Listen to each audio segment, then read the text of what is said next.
महाभारत में कौन था बाणासुर, जिसके कारण भगवान शिव और श्री कृष्ण के बीच में हुआ था भयंकर युद्ध। आइए जानते हैं इस वीडियो में। महाभारत का युद्ध समाप्त होने के बाद भगवान श्री कृष्ण परिवार सहित द्वारिका रहने लगे। श्री कृष्ण के पुत्र थे प्रद्युम्न, प्रद्युम्न के पुत्र थे अनिरुद्ध, इसलिए अनिरुद्ध को श्री कृष्ण का पौत्र कहा जाता है। प्रद्युम्न की पत्नी का नाम उषा था। श्री कृष्ण और शिव जी के बीच युद्ध की नींव यहीं से तैयार होती है। पौराणिक कथा के अनुसार उषा और अनिरुद्ध एक दूसरे से प्रेम करते थे। उषा शोणितपुर के राजा बाणासुर की कन्या थी। बाणासुर को शिव जी का वरदान प्राप्त था कि जब भी कोई संकट आएगा तो वह उसकी रक्षा करेंगे। एक दिन उषा ने अनिरुद्ध से मिलने की इच्छा में अनिरुद्ध का अपहरण कर लिया और ओखी मठ में, जो कि वर्तमान समय में केदारनाथ ज्योतिर्लिंग के पास मौजूद है, वहां पर सुरक्षित कर दिया। माना जाता है कि यहीं पर दोनों ने गंधर्व विवाह कर लिया था। बाणासुर ने अनिरुद्ध और उषा को बंदी बना लिया। बाणासुर को जब दोनों के प्रेम विवाह की जानकारी हुई तो वह क्रोधित हो उठा और उसने क्रोध में आकर अनिरुद्ध को बंधक बना लिया और कारागार में डाल दिया।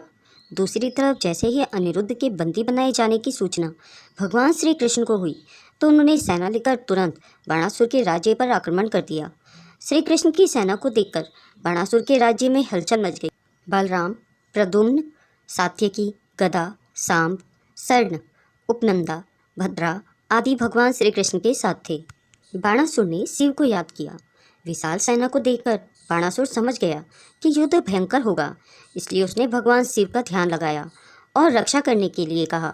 अपने भक्त की प्रार्थना सुनकर भगवान शिव भी रुद्राक्ष, वीरभद्र, कुंभकर्ण, कुंभंदा, नंदी, गणेश और कार्तिकेय के साथ प्रकट हुए और बाणासुर को सुरक्षा प्रदान करने का भरोसा दिलाया। शिवजी और भगवान श्री कृष्ण में आरंभ हुआ भयंकर युद्ध। भगवान शिव और भगवान श्री कृष्ण की सेना आमने सामने आ गई। दोनों के बीच भयंकर युद्ध लड़ा गया।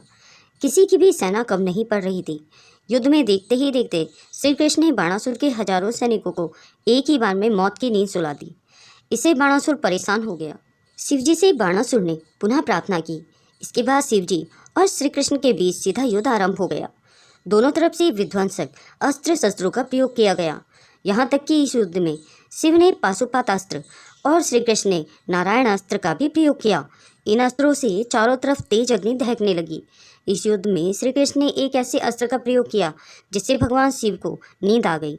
शिवजी की ऐसी हालत को देखकर बाणासुर घबरा गया और रणभूमि से भागने लगा। श्री कृष्ण ने बाणासुर को दौड़कर पकड़ लिया और उसकी भुजाओं को काटना प्रारंभ कर दिया। जब बाणासुर की 4 भुजाएं शेष रह गईं, तभी भगवान शिवजी की नींद खुल गई। बाणासुर की हालत देखकर शिवजी को क्रोध आ गया और उन्होंने सबसे भयंकर शस्त्र शिव ज्वार अग्नि चला दिया, जिससे भयंकर ऊर्जा उत्पन्न हुई। इसे चारों तरफ बुखार और अन्य बीमारियां फैलने लगी। इस शस्त्र का असर समाप्त करने के लिए भगवान श्री कृष्ण ने नारायण ज्वार शीत का प्रयोग किया। युद्ध देख देवता हुए भयभीत। भगवान शिव और श्री कृष्ण के बीच युद्ध में भयंकर अस्त्र और शस्त्रों का प्रयोग होता देख देवता घबरा गए। देवताओं को चिंता होने लगी कि यदि इस युद्ध का समाप्त नहीं कराया गया तो संपूर्ण सृष्टि का नाश हो जाएगा। सभी देवतागण ब्रह्मा जी के पास प्रार्थना लेकर पहुंचे। ब्रह्मा जी ने कहा कि इस युद्ध को सिर्फ माँ दुर्गा ही रोक सकती है। सभी देवता माँ दुर्गा की स्तुति करने लगे। माँ प्रकट हुई और देवताओं को युद्ध समाप्त करने का आश्वासन दिया। माँ दुर्गा ने भगवान शिव और भगवान श्री कृष्ण को शांत किया। इस प्रकार से ये युद्ध समाप्त हुआ। बाणासुर ने मांगी क्षमा। युद्ध समाप्त होने के बाद बाणासुर ने भगवान शिव और भगवान श्री कृष्ण से क्षमा मांगी।